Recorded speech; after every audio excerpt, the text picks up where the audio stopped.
Tout a débuté, je sais pas, après les études, avoir un emploi au Mali, bon, c'était pas du tout facile parce que j'ai fait, après ma soutenance en 2010, j'ai fait à peu près 10 ans sans avoir d'emploi parce que j'ai tapé un peu tous les forces.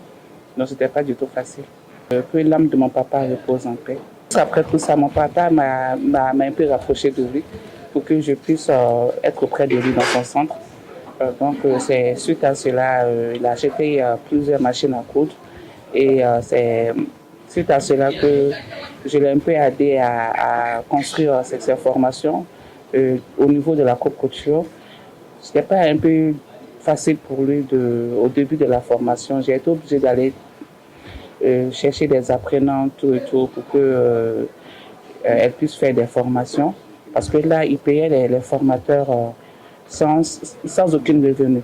Donc, j'ai tapé de bouche à bouche, de porte à porte, de faire des publicités pour que les femmes puissent venir faire la formation. Pas seulement les femmes, mais les hommes aussi.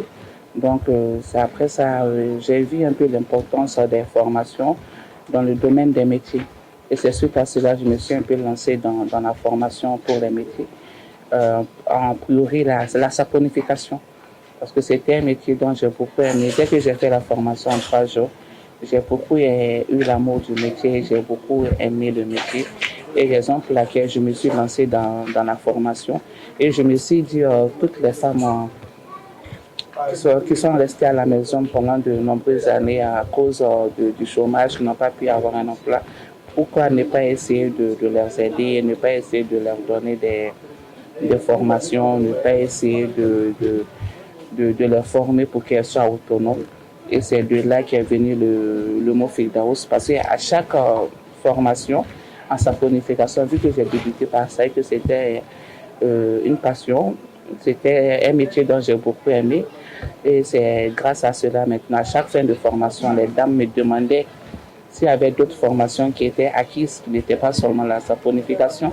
Et là, je leur disais que pour le moment, non. Et à chaque formation, là, je réfléchissais qu'est-ce qu'elle pouvait apprendre, qu'est-ce qu'elle pouvait avoir plus mieux que la saponification. Et c'est de là que j'ai ajouté l'aînée traditionnelle, le maquillage au foulard, la pâtisserie, la décoration, la cuisine, la coiffure, voilà, l'agroalimentaire, les roussoulats, les colliers. Et c'est de là qu'est venu le mot atelier Firdaus. Un atelier là où on confectionne les métiers et Firdaus, un endroit paradisiaque. Voilà, et c'est là qu'est venu le mot atelier Firdaus. Un atelier qui est là pour les femmes, un atelier paradisiaque parce qu'à chaque fois que tu viens pour les formations, on te donne une fiche de renseignement. Vous allez voir, vous aurez tellement de formations que vous aurez l'embarras du choix. Et dès que vous allez retenir une seule formation et que vous allez venir faire la formation, seulement en bout de quelques jours seulement, tu pourras être autonome, tu pourras faire quelque chose de toi-même. Et ça sera difficile pour moi, pour toi quand même, en venant que dès que tu as pu apprendre un métier, que tu ne pourras pas avoir l'amour d'un autre métier. Quoi. Et c'est là qu'est venu le mot atelier Firdaus, un endroit paradisiaque qui est là pour lutter contre le chômage, qui est là pour l'autonomisation de la femme. Les apprenants, juste après la formation, on les soumet un test,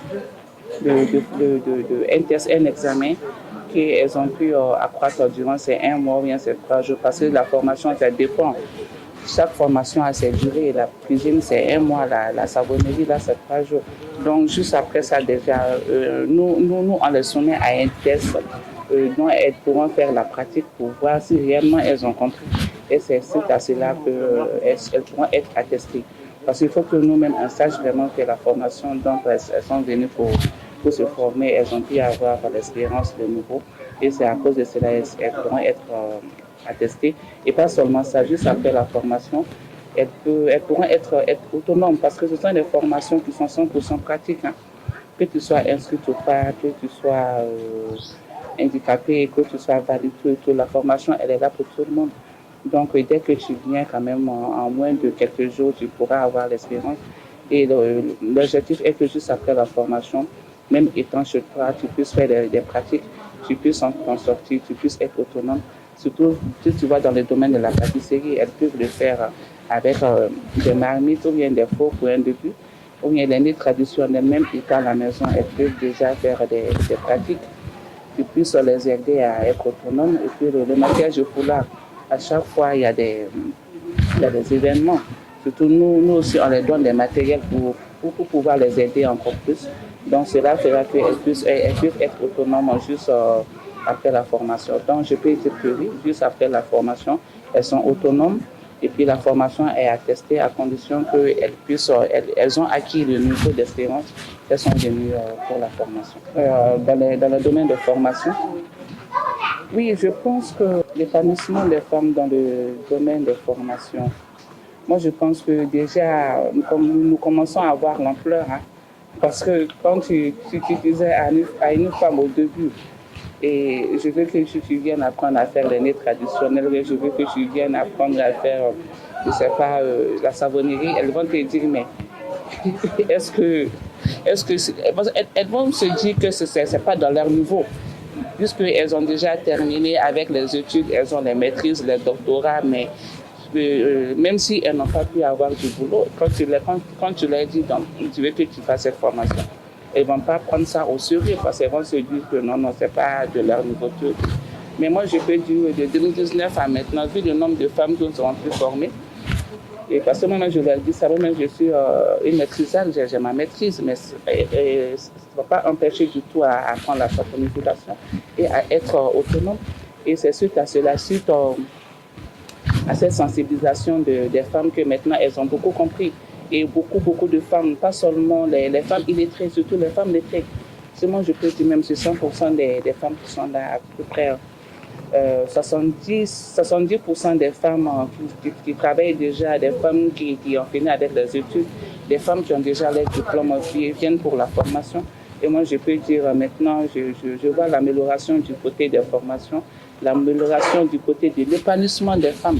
Parce qu'actuellement, elles parviennent à être autonomes, elles parviennent à s'entraider, elles parviennent à aider leur mari dans leur foyer, elles parviennent aussi à bien éduquer leurs enfants. Parce que si tu parles d'une femme là, tu parles du développement de la nation.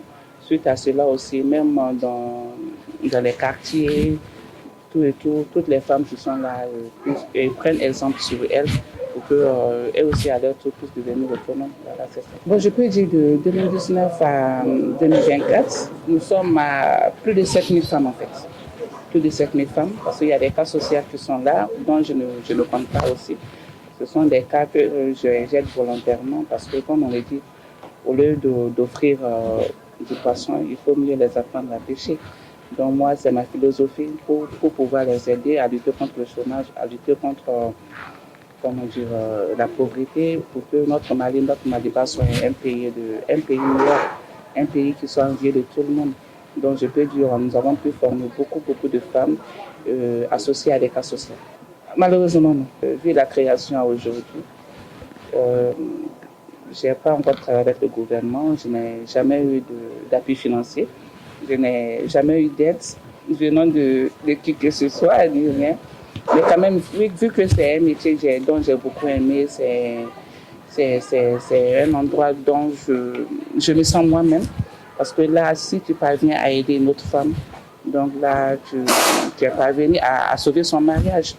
Tu es parvenu à donner un espoir à la nation, au pays. Donc c'est un domaine dont moi-même je me plais en fait. Parce que des fois il y a des hauts et des bas, mais quand tu as l'amour de ce que tu fais, nul n'est impossible en fait. Le message dont j'ai à passer à toutes les femmes, qu'elles puissent prendre ça d'exemple, se battre. C'est dire que même si tu n'as pas eu d'emploi dans un bureau, qu'elles se disent que ce n'est pas la fin du monde. Celles aussi qui n'ont pas eu la chance d'aller à l'école et qu'elles se disent que c'est la fin pour moi, voilà, il faut que je reste à la maison. Qu'elles se disent que non, que ce n'est pas la fin du monde non plus, et qu'elles puissent apprendre un métier, qu'elles viennent apprendre un métier qui pourra les aider du jour d'aujourd'hui.